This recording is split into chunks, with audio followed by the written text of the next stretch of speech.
Mari kita saksikan tayangan berikut ini.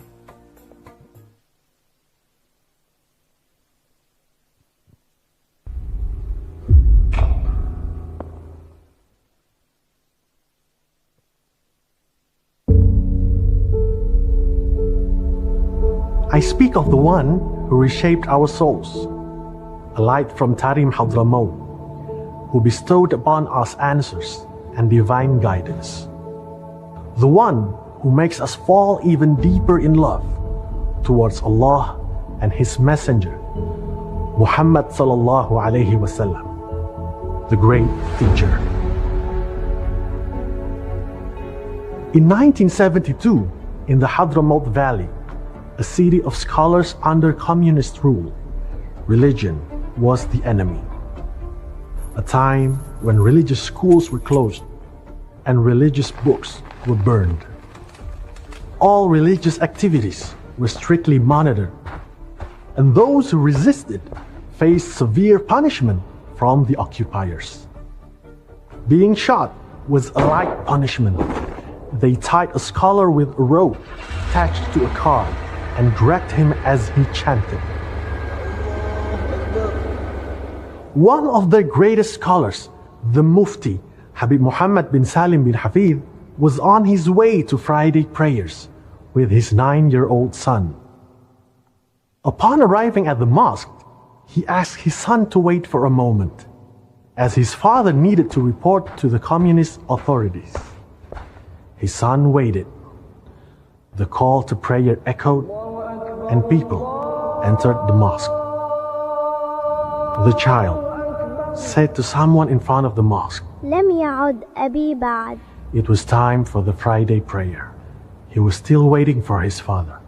His father was never seen again after that day. His body was never found.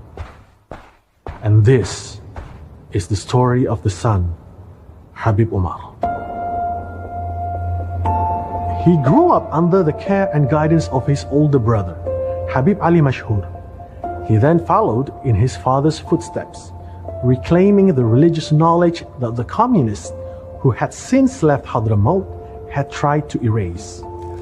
A new beginning had started. Poverty did not stop him. He moved to another city without any provisions.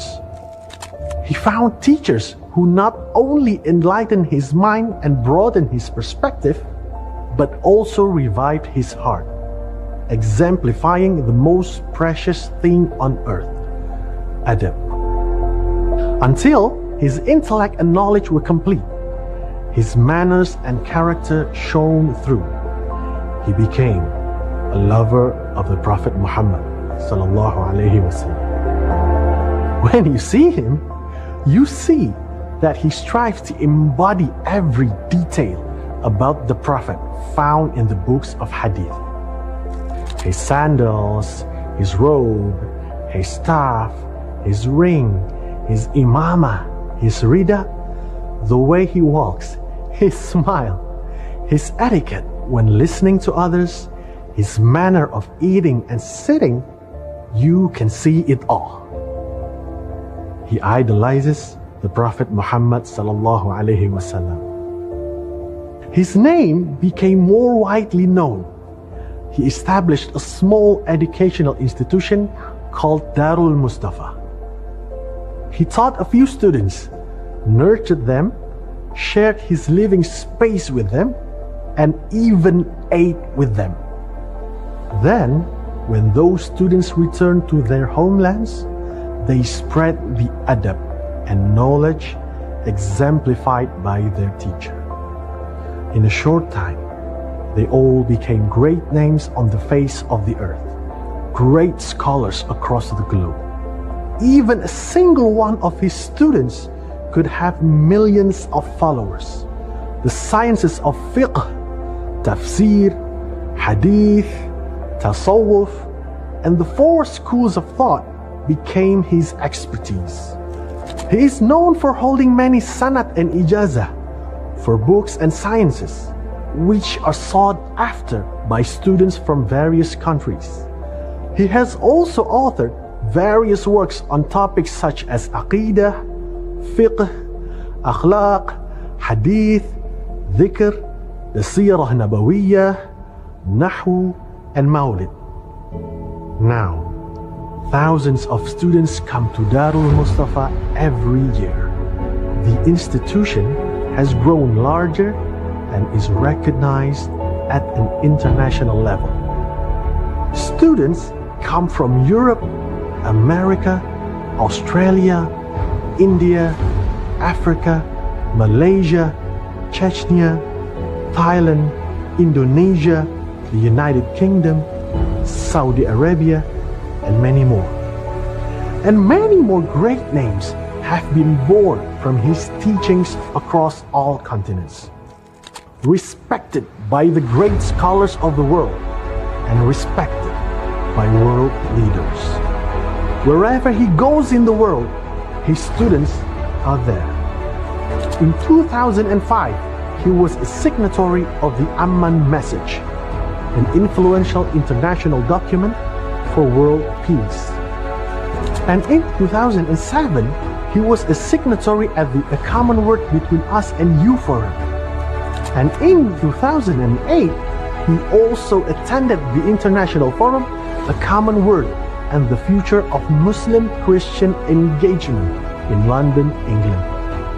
Furthermore, in 2011, he participated in the Second Muslim Catholic Forum 2011 at the baptism site in Jordan. And in 2024, he was chosen as the most influential Muslim figure in the world in the 500 most influential Muslims released by the Royal Al-Bayt Institute in Jordan. He became the most influential person without possessing wealth, an influential person without a political position, living in the remote Hadramaut Valley, which doesn't even have a full day supply of electricity. He remains in that city, in his humble home, despite having the greatest influence on earth, a person who is deeply loved. What is quite remarkable is that he is the one who taught each of his children how to read and write from a young age. He taught them knowledge directly at home, at a time when business has distracted people from closeness and the parental duty of educating their children. He is a testament that knowledge and good manners are more valuable than money and power. He is proof that an educator who revives the heart can create a great impact. He founded the Al-Muwasalah Council, which unites Islamic scholars, ensuring that da'wah is free from political and worldly objectives.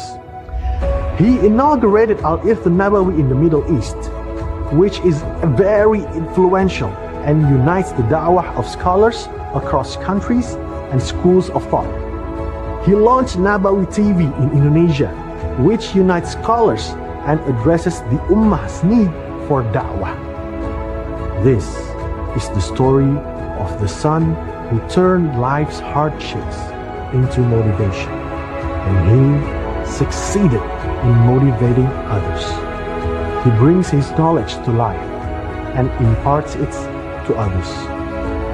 He revives his heart and helps others revive their hearts.